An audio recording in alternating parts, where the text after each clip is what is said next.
Mister ladies மெய்யன்பர்களுக்கு உங்கள் பாரம்பரிய வைத்தியர் ராஜசூரியன். அற்புதம், ஆனந்தம். மெய்யன்பர்களே, ஒரு விஷயத்த நான் உங்களுக்கு சொல்லணும். நல்லது நல்லது நல்லதுன்ட்டு நிறைய விஷயங்கள் அல்லதுங்கிற மாதிரி விஷயங்களை நிறைய அள்ளிக்கிட்டு இருக்கீங்க.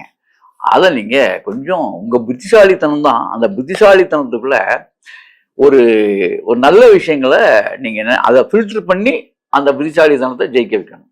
இப்போ என்னென்ன எல்லாமே நல்லதுன்னு சொல்லுவாங்க, நம்ம நம்பி நிறைய விஷயங்களை செயல்படணும். நல்லதுதான், நல்லா புரிஞ்சுக்கணும். தண்ணீர் அவசியமானது, மனித வாழ்க்கையில இன்றியமையாத தண்ணீர். இந்த தண்ணீரை நீங்க அதிகமா குடிச்சு மூக்குலையோ வயிற்றுலையோ உள்ள போச்சுன்னா அது என்ன ஆகுது? நல்ல விஷயம்தான்.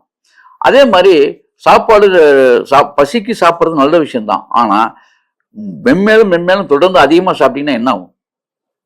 இதுதான். அதாவது எதுவுமே லிமிட் அப்படின்னு ஒன்று இருக்கு.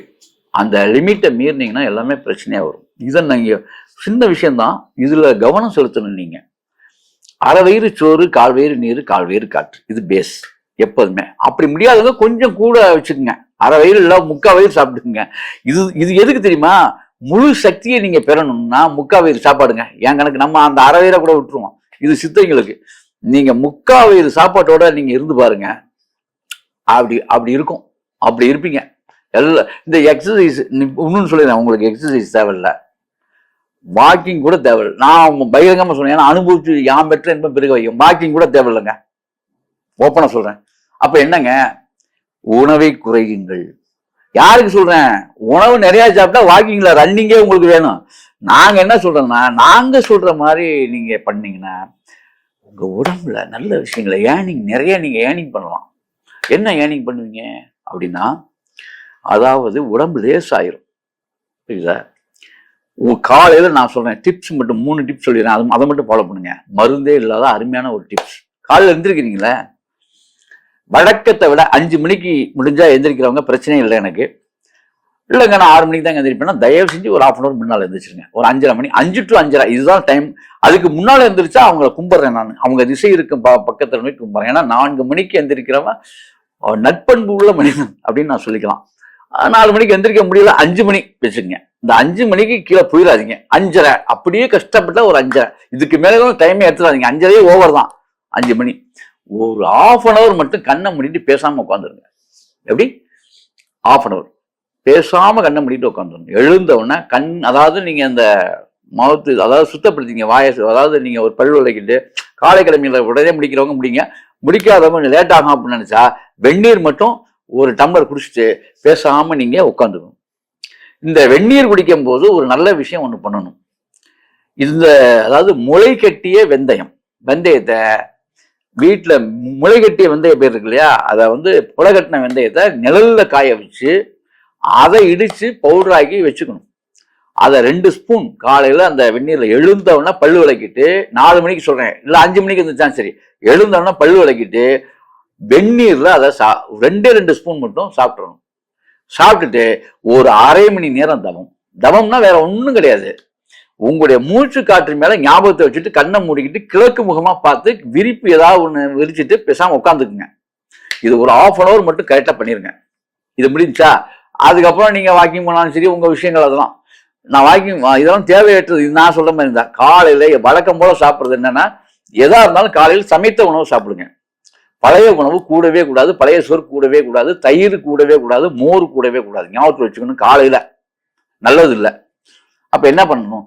இந்த மாதிரி டிஃபன், இட்லி, தோசை அந்த மாதிரி இருந்தாலும் சரி தான்.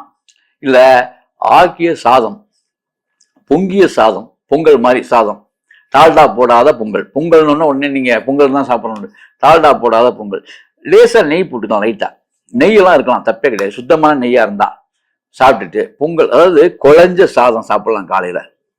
அதுல மிளகு சீரகம் கண்டிப்பா சேர்த்துக்கணும். அவ்வளவுதான். மிளகு சீரகம் போட்ட பொங்கல் சாப்பிடலாம். இட்லி தாராளமா சாப்பிடலாம். இவ்வளவுதான். இட்லி சாப்பிடும் போது நீங்க நல்லா அது எவ்வளவுன்னா அளவை குறைச்சிக்கணும். நீங்க பசி இருக்கணும் உங்களுக்கு. காலையில சாப்பிடும் போதும் ராஜா மாதிரி சாப்பிடணும்னு சொல்லுவாங்க. நான் உங்களுக்கு சொல்றேன், அது யாருன்னா ராஜா இருந்தா எல்லா பஸ்கையும் எடுப்பாரு, எல்லா முயற்சியும் பண்ணுவார். லகுவாக வாழ்க்கையை நகர்த்த வேண்டும் என்றால் உணவு மிக குறைவாக எடுத்துக்கொள்ளணும். அவ்வளவுதாங்க. அப்புறம் மதியம் அதே மாதிரி 3/4 வயிறு சாப்பாடு. நான் அப்பயே சொல்லியிருக்கேன், சின்ன வெங்காயம் இதெல்லாம் நாங்கள் சாப்பாட்டை, அது பச்சை வெங்காயம், பச்சை வெங்காயம் எப்போதுமே 2 உள்ள சேர்த்துக்கணும். நீங்கள் இது மாதிரி அப்படியே வந்துகிட்டு இருக்கணும். இரவு அதே மாதிரி மிதமான சாப்பாடு. காபி டீ எல்லாம் குடிக்க வேணாம்னு சொல்ல, பழக்கத்தை விட கட்டுப்படுத்த முடியாதவங்க எப்பாவது ஒரு முறை குடிச்சுங்க. அதனால தப்புன்னு நான் சொல்லலை. அது ஏதோ அதாவது 2 தடவை காபி டீ இந்த மாதிரி சாப்பிட்டுங்க. அப்படியே கம்மி பண்ணிடணும் அதை. இதுதான் இந்த லெமன் ஜூஸ்ன்னு ஒரு விஷயம் இருக்கு. லெமன் சாப்பிட்டா நல்லது அப்படின்னு தயவு செய்து சொல்றேன்.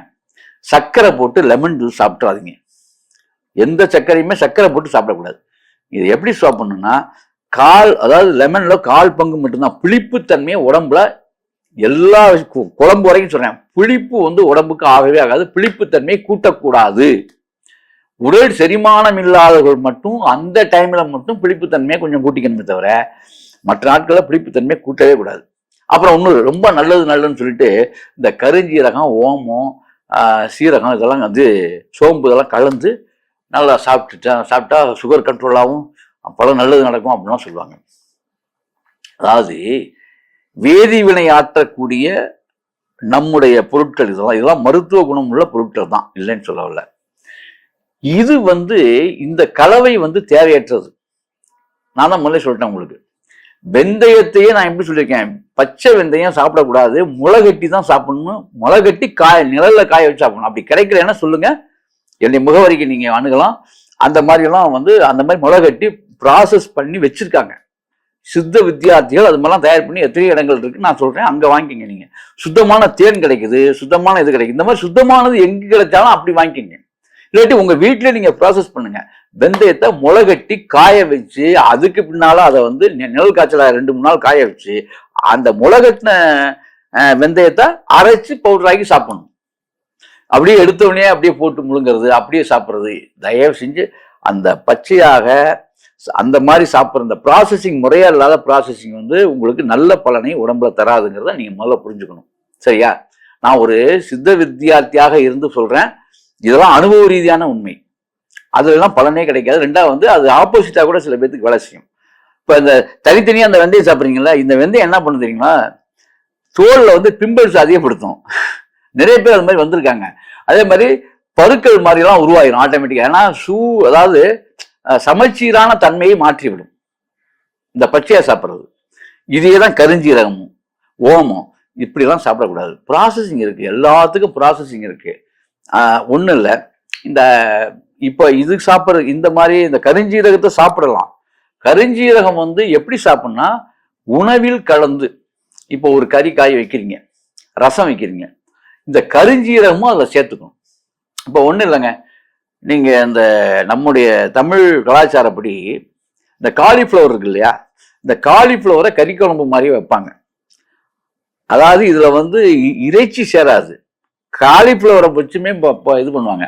அதுக்கு அந்த மாதிரி கறி குழம்பு மாதிரி குருமா மாதிரி அப்படி வச்சுங்க, உங்க பாஷையில குருமா மாதிரி வைக்கிறதுல கருஞ்சீரகம், சோம்பு இதெல்லாம் லேசா வறுத்து ஜாயின் பண்ணணும். இப்படிதான் சாப்பிடணும். அதை இப்படி அவ்வப்போது 2 நாளைக்கு ஒருக்கா 3 நாளைக்கு ஒருக்கா அப்படி சாப்பிட்டே வந்தீங்கன்னா அது நல்லது. நீங்க அதை தனித்தனியா எடுத்து வச்சுக்கிட்டு தினமும் நீங்க போட்டீங்கன்னா கண்டிப்பாக நரம்பு தளர்ச்சி ஏற்படுத்தி விடும். நண்பர்களே, கவனம் கவனம் கவனம். அதே மாதிரி வெந்நீர், இந்த பச்சை தண்ணீர் இருக்கு இல்லையா, முடிஞ்ச வரைக்கும் இதை சுட வச்சு ஆற வச்சு காய வச்சு சாப்பிட்றது நல்லது. பாட்டிலில் ஊற்றி வச்சுக்கணும். இதை விட இன்னும் சிறப்பானது என்னன்னு கேட்டா, சீரக தண்ணி கொஞ்சோண்டு, இல்லாட்டி சோம்பு தண்ணி. இந்த சோம்புங்கிறது பெருஞ்சீரகம் சோம்பு இதை தண்ணியில காய சும்மா ஒரு 2 ஸ்பூன், ஒரு 5 லிட்டர் தண்ணிக்கு 2 ஸ்பூன் போட்டு நல்லா கொதிக்க விட்டு, இன்னும் நல்லா கேட்டுங்க, ஓமம் கூட லேசா அது உங்களுக்கு பிடிக்குமான, அந்த வாசம் பிடிக்குமானா ஓமம் கூட போட்டீங்கன்னா ரொம்ப நல்லது. ஏன்னு கேட்டா தசவாய்வுகள் கண்ட்ரோல் ஆகும்.